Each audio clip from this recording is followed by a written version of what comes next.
Hi everybody, it's Julie Ebersol for Ellen Hudson, and in today's Hello Monday video, I'm going to be sharing this really fun Halloween design that features a surprise inside.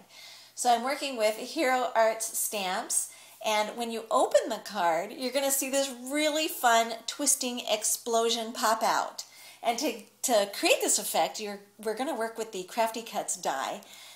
That's called the Twisting Explosion Pop Out, and it has all the score lines on there, but there's no instructions included with the die, so we thought we'd do a video to show you how to use it.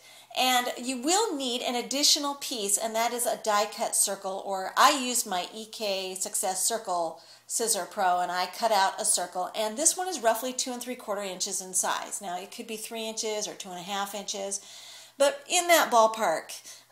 It seems like a good size circle, and you're going to need to score it and then fold it in half, and that's how we're going to put this mechanism together. So I'm going to continue scoring all the score lines on the die cut piece of the mechanism, and that has a vertical score line and then 2 diagonals. So I'm just going to fold along those diagonal lines, and I'm sure you can't really see them that well on the video, but they're there, and then you know what to do. Takes all the guesswork out of it for you.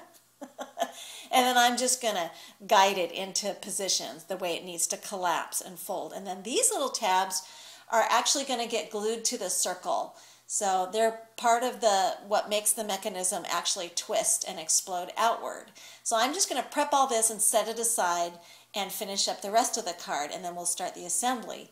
Now I decided to stamp and emboss all the images I wanted to work with using graphite black pigment ink. This is like my favoriteest black pigment ink ever in the history of the world. And I'm clear embossing everything with just a regular clear embossing powder.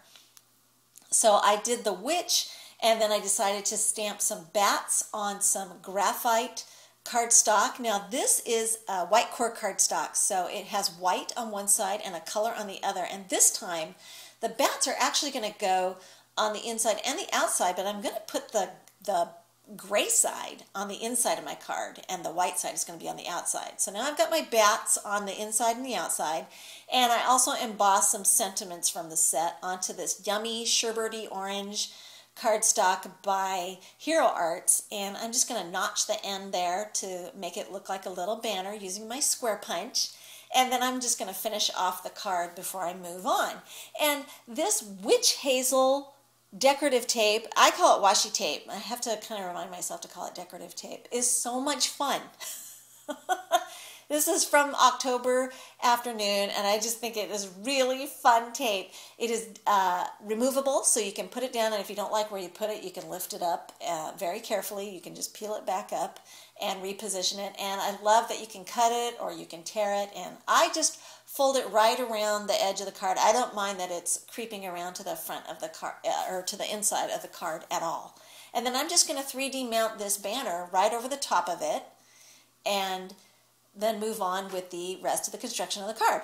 So I'm going to trim out the witch, and I decided to leave a border on her. So I just think it helps give her a little bit more definition with this particular design, but you could certainly trim her a lot closer if you wanted to.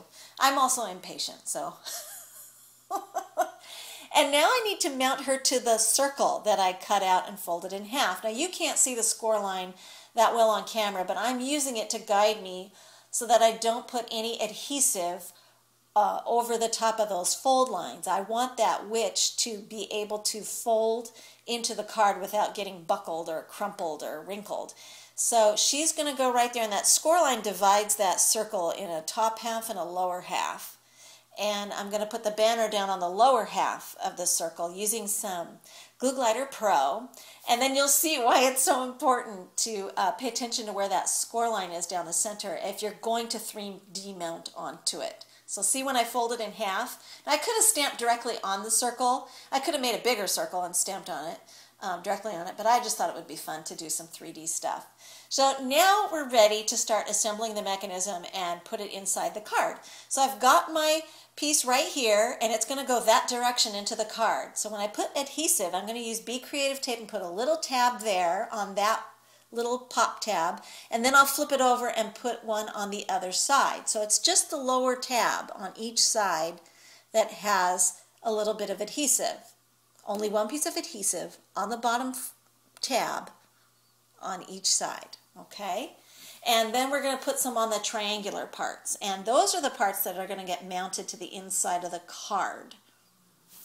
So I've got a little bit of Be Creative tape there, and then I'm going to go ahead and mount the circle piece to that. And the easiest way I found to do that was to just go ahead and fold it in half and make sure that that center line there where it's scored in half is parallel to the straight lines on the mechanism piece. So do you see how I'm making sure those are lined up and parallel to each other?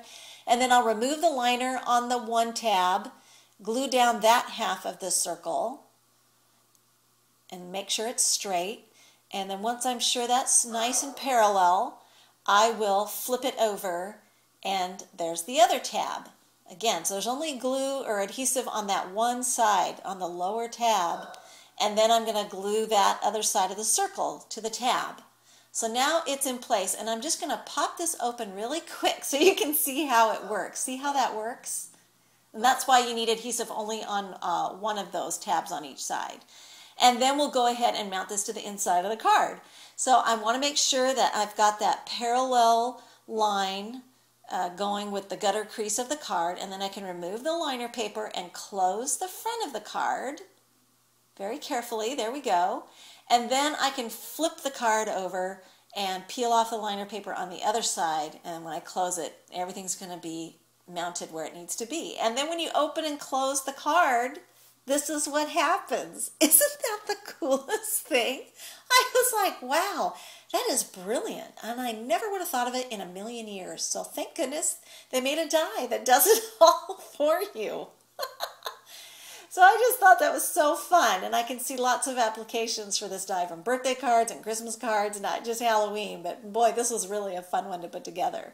And then I decided I wanted to have a button, one more little pop of color. So I'm using a basic gray button from my stash. And I always have to put twine on my buttons because I have a thing. It's a cardinal sin to have naked buttons on your card. On my cards anyway. So I always have to put some twine on my buttons. No naked buttons.